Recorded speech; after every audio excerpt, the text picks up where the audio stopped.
لا يكلف الله نفسا إلا وسعها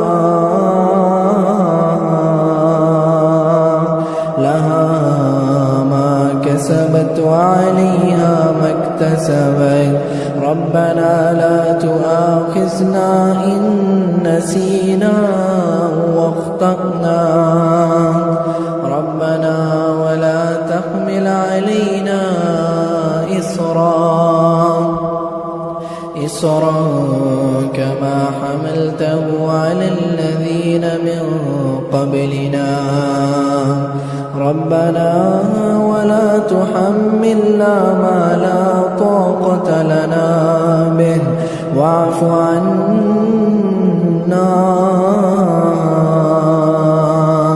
واغفر لنا وارحمنا أنت مولانا فانصرنا على القوم الكافرين.